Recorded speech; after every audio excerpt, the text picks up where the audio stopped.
Alright, let's welcome you to once again to another exciting edition of the MOS here with me, the Madiba official. It's time for us to serve you with the very best of content in Ghana football. So please, if you are yet to subscribe to the channel, kindly do us a favor by clicking on that subscribe button. And please, after you are done, turn on the post notification button over there. So in case of any new video, you'll be notified as soon as possible. Now, without much ado, let's delve into today's issue. We are starting today's show from the camp of the Continental Club Masters. Never say that until the bones are rotten. That's how the folk. A report reaching out over here and it has been circulating over the local media for quite some time now is about how the folks signing a goalkeeper that was recommended to them by the former player of that is called Mediema Bechem United. He is none other than that is Ahmed Sembature. The goalkeeper is none other than Wilfried Kouassi, who last played in the Ivorian First Division. And last season, his stats was very impressive, to say the least. When you look at the kind of that clean that he kept last season whilst playing for his club side, was very impressive. In 25 matches for Maruna FC in that is Ivory Coast, he kept 12 clean sheets, that is conceding 15 goals in the process. So 15 goals out of 25 matches, 12 clean sheets has been his record last season in the Ivorian Premier League. So that's the report that we are gathering. But my take on this is that, look, Thunder, they say, doesn't strike twice. And in Chi, there's a proverb that goes like, Dear Anas Ediewuno, Intekuma Entnasi Entonku. The mistake that the father did and died, the son doesn't replicate the same mistake again. Now, as other folk, last season and last 2 seasons, if you look at the kind of signing that they did, they brought a lot of expatriates into their team, and almost all of them failed to glitter. If you even include the likes of Darius, you look at Kuti Ademola, you look at Eric Dizan, all these players came with huge fanfare. We thought they would be coming into the team to add a lot of quality and bite into the team. But yes, still, they came in and we didn't see anything from these players. Some of them even went without kicking a ball. And it became a tussle on the CAF and FIFA for them to be able to get what they do before they leave. That's the club House of Folk. Look at Mamani Lawali, his contractual issue with that is House of Folk. They have to treat him all the way in South Africa. He came back, he didn't kick a ball before his contract was being terminated.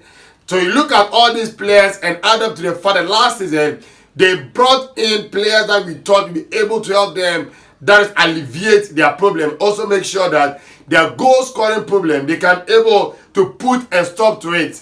So you look at when they brought in Junior Kaba. Before he came in, we were told that is the reincarnation of Didier Tibili Drogba Ivis. Then you look at Yao Kouassi and Yasin Kouassi, sorry, Yasin Ochin. So these players all came in and we saw nothing from them. They're all expatriates. They came in, collected their dollars, but they couldn't influence the club in a positive way. So my thing is that, look, when you are bringing expatriates into this country, you make sure that you bring in those that are better than those that you have over here. Because with them, you have to first and foremost pay them in dollars. Then again, you look at how you treat them. It might be different because they are coming from a different country to this country. So you compare the quality of those players to the ones that you have over here. And when you realize that those players have a better quality than the ones that you have over here, then you sign them. But even the quality are at par, you don't sign them because when they come here, you are going to incur at a loss. And last season, what happened was that those players, if you compare it, even what you have over here, those over here are better because you look at those players, their numbers, even shot on target was difficult throughout the season for them. And talk of scoring a goal. And look at the last Kodo Bin Junior that has been complained about. He scored about 3 goals. It's not good for a House of Folk standard, but still he scored. Victor Edu, he went on loan. He came back, he scored. Isaac Mensah, he also scored for the club. Benjamin York, he scored about 4 goals for the club, their top scorer. So you look at these Ghanaian players, compare them to the expatriates, and you know that these players are not in the same mode or quality as the local players over here. So why then do you sign them? Is it for you to be able to fill your pocket or what?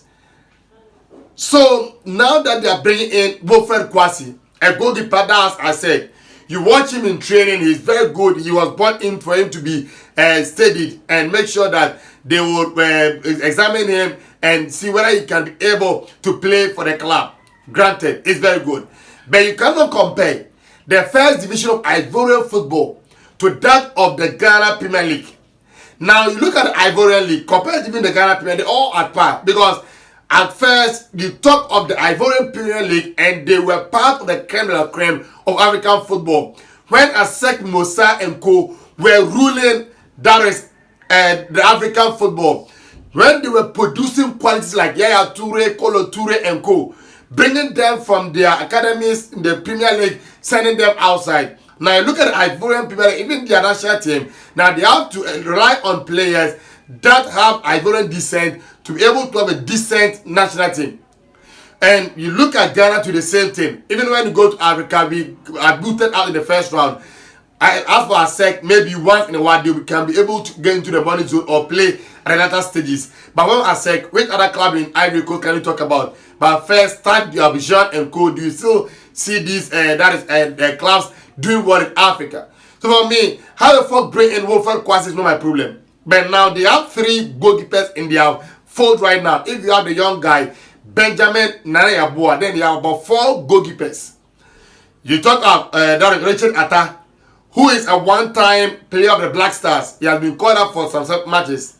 You look at Richmond Ayi, former Black Star Lions goalkeeper. Last season, he kept in post for almost the entire of that last season. Even for what he did, he would have been the one to remain in post. Then look at that is Eric Oforianchi. And none of them have led the club. And the season will be starting next month. So what it means is that other folk have limited time to offload these goalkeepers and allow them to also get a club to play for. So they are still there. You are bringing in an expatriate who, as I said, will not come and receive CDs. You come and receive dollars. So you pay those goalkeepers in dollars, and if you care is not taken, he will become more like the third choice, like Moise Poiti is in Kotoko. Poiti was brought in last season to Kotoko, and he ended up being the third choice after the lad Farik Asari. And for me, I've complained about it several times. It's not good. And also been that is the little other one for Ghanaian football, because the time slot has always been preserved for young goalkeepers, for them to be able to study from the 2 that is a veteran in quote, for them to be able to learn. So when they are not there, they can be able to take over. And even if they have to go somewhere, because of the experience that they picked up from those 2 choices in the goalkeeping department, they can also use that one as their career that goes on. But now, Ghanaian football, I don't know, at first, we sent the best of expatriates. So when Ivory Coast, Ash Gold was doing well in Africa, we saw the quality of the players that they brought outside into this country. When Derek Kotoko was bringing in players, you can see that it's a quality players outside. But now any player that we see outside that's being recommended, then we just sign them without even thinking about where the impact of that player or where the player is coming from. So for me, I think with Wilfried Kouassi, I pray that other folk does not repeat the mistakes of last season by signing those expatriates and they come in without doing anything for the club, rather than that spending the club's money. So let us know your thought on other folk bring in another good player outside who played in the first division of Ivory Coast or Ivorian football last season to come and compete with Richard Atta, Eric Oforianchi, Richmond Ayi, and then Benjamin Nana Yeboah. Please help us by subscribing. If you're ready to subscribe to this channel, thank you, and may the Lord Almighty be with us all. Adios, gracias, muchas, bye-bye.